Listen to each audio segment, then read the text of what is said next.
அனைவருக்கும் வணக்கம். இன்றைய தினத்துல பாரதிதாசன் அவர்களுடைய வாழ்க்கை குறிப்புகள் மற்றும் அவரை பற்றிய முக்கியமான தகவல்களை நம்ம இப்போது பார்க்கலாம். இவருடைய இயற்பெயர் சுப்புரத்தினம், பெற்றோருடைய பெயர் கனகசபை லட்சுமி அம்மையார். இவருடைய ஊர் புதுச்சேரி. இவருடைய சிறப்பு பெயர்கள் என்னன்னு பார்ப்போம். புரட்சி கவிஞர், பாவேந்தர், புதுவை குயில், பகுத்தறிவு கவிஞர், தமிழ்நாட்டு ரசுல் காம்ஸ்தேவ், இயற்கை கவிஞர். இவருடைய நூட்களுடைய பெயர்களை பார்க்கலாம். இசை அமுது, பாண்டியன் பரிசு, எதிர்பாராத முத்தம், சேர தாண்டவம், அழகின் சிரிப்பு, புரட்சி கவி, குடும்ப விளக்கு, இருண்ட வீடு, குறிஞ்சி திட்டு, காதல் நினைவுகள், மணிமேகலை வெண்பா. இவருடைய உரைநடை நூட்களுடைய பெயர்களை பார்க்கலாம். சஞ்சீவி பர்வதத்தின் சாரல், அதுக்கடுத்து திருக்குறளுக்கு உரையும் எழுதியிருக்காரு. இவருடைய நாடகங்களுடைய பெயர்களை பார்க்கலாம். சௌமியன், நல்ல தீர்ப்பு, பிசிறந்தையார், சக்தி முற்றா புலவர், படித்த பெண்கள், இரணியன் அல்லது இணையற்ற வீரன், இன்பக்கடல், அமைதி. பொதுவான குறிப்புகள் என்னங்கிறத பார்ப்போம். தன்னுடைய 16 வயதுல புதுவை அரசினர் கல்லூரியில பேராசிரியராக பணிபுரிந்திருக்காரு. 2 இதழ்களை நடத்திருக்காரு. ஒன்னு குயில், இன்னொன்னு முல்லை. இவருடைய கவிதைகள் அப்படின்னு பார்த்தாக்கா பெண் கல்வி, கைம்பொன் மறுமணம், பொது உடைமை, பகுத்தறிவு, இது போல அதிகமான புரட்சிகரமான கருத்துக்களை வெளிப்படுத்தக்கூடிய கவிதைகளை தான் இவர் அதிகமா எழுதுவாரு. இவர் ஒரே இரவுல எழுதின ஒரே நூலும் பார்த்தாக்கா தமிழ் இயக்கம் ஒரே இரவுல எழுதியிருக்காரு. தமிழக அரசு ஆண்டுதோறும் தமிழ் கவிஞர்களுக்கு பாரதிதாசன் அப்படிங்கிற விருதை வழங்கிட்டு இருக்காங்க. பாரதிதாசனை சிறப்பிக்கிற விதமா திருச்சிராப்பள்ளியில பாரதிதாசன் பல்கலைக்கழகம் அப்படிங்கிற ஒரு பல்கலைக்கழகத்தையும் நிறுவியிருக்காங்க தமிழக அரசு. 1946ல அமைதி ஊமை அப்படிங்கிற நாடகத்துக்காக தங்கக்கிளி பரிசு கிடைச்சிருக்கு.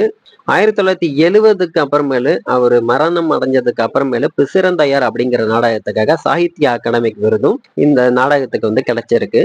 2001ல பாரதிதாசன் அவர்களுடைய நினைவா அஞ்சல் தாளை தமிழக அரசு வெளியிட்டிருக்கு. பாரதிதாசன் அவர்களுடைய பாடலான வாழ்வினில் செம்மையை செய்பவள் நீயே அப்படிங்கிற பாடலை புதுவை அரசு என்ன செய்யறாங்க, அவங்களுடைய வாழ்த்து பாடலா இதை பயன்படுத்துறாங்க. பாரதியின் மீது கொண்ட பற்றின் காரணமா தன்னை பாரதிதாசன் அப்படின்னு பெயரை மாத்திக்கிட்டாரு.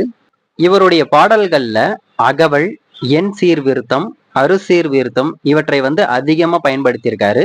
பாரதியார் அவர்களுடைய வேண்டுகோளுக்கு இணங்க இவர் பாடிய எங்கெங்கும் காணினும் சக்தியடா என்ற பாடலை கேட்ட பாரதியாரு இந்த கவிதையை ஸ்ரீ சுப்பிரமணிய பாரதியின் கவிதை மண்டலத்தை சேர்ந்த கனக சுப்புரத்தினம் எழுதியது அப்படின்னு சொல்லி சுதேசமித்திரன் இதழுக்கு பாரதியார் அனுப்பியிருக்காரு. இவர் தொடக்க கல்வி கற்றது திருப்புலி சாமியாரிடம். இவர் தமிழ் பயின்றது யாருகிட்டனா பெரியசாமியிடம். இவருடைய கவித்திறனை கண்ட அறிஞர் அண்ணா நாவலர் சோமசுந்தர பாரதியார் அவருடைய தலைமையில இவருக்கு புரட்சி கவி அப்படிங்கிற பட்டத்தை வழங்கியிருக்காரு. வாரா அவர்களுடைய வேண்டுகோளுக்கு இணங்க ராமானுஜர் அப்படிங்கிற படத்துக்கு திரைப்பட பாடலும் இவர் எழுதி கொடுத்திருக்காரு. பாரதிதாசன் அவர்களை பற்றிய சில கவிஞர்களின் புகழுரைகள். புதுமை பித்தன் அவர்கள் பாரதிதாசனை பத்தி என்ன சொல்றாருன்னா, அறிவு கோயிலை கட்டி அதில் நம்மை குடியேற்ற விரும்புகின்ற பேரறிஞன் அப்படின்னு சொல்லிட்டு பாரதிதாசனை பத்தி புகழுரை கூறுகின்றார். அதுக்கு அடுத்து கூப்பா ராசகோபாலன் பாரதிக்கு பிறகு தமிழ்நாட்டில் ஓர் உண்மையான கவி அப்படின்னு சொல்லிட்டு புகழுரை சுற்றுகின்றார். சிதம்பரநாத செட்டியார் அவர்களுடைய புகழுரை என்னன்னா, அவர் தம் பாடல்களை படிக்கின்ற அந்நியனும் தமிழனாகி விடுவான் அப்படின்னு சொல்லிட்டு குறிப்பிடுகின்றார். திருவிகா அவர்கள் குறிப்பிடுகின்றார், குயிலின் பாடலும் மயிலின் ஆடலும் வண்டின் யாழும் அருவியின் முழவும் இனிக்கும், பாரதிதாசனின் பாட்டும் இனிக்கும் அப்படின்னு சொல்றாரு. அதுக்கு அடுத்தது சுரதா அவர்கள் என்ன சொல்றாருன்னா, தடையேதும் இல்லை இவர் நடையில் வாழை தண்டுக்கோ தடுக்கின்ற கணுக்களுண்டு என குறிப்பிடுகின்றார்.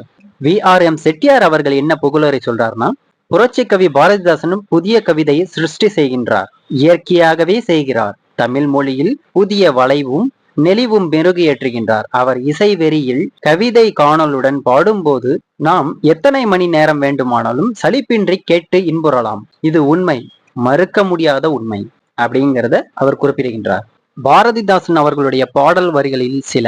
நீலவான் ஆடைக்குள் உடல் மறைத்து நில ஒன்று காட்டுகின்றாய், ஒளிமுகத்தை கோலம் முழுவதும் காட்டிவிட்டால் கொள்ளையிலே இவ்வுலகம் சாமோ, எல்லாருக்கும் எல்லாம் என்று இருப்பதன் இடம் நோக்கி நகர்கின்ற இவ்வையம், தமிழுக்கு அமுதென்று பேர், இன்ப தமிழ் எங்கள் உயிருக்கு நேர், எங்கள் வாழ்வும் எங்கள் வளமும் மங்காத தமிழ் என்று சங்கே முழங்கு. நல்ல குடும்பம் பல்கலைக்கழகம்.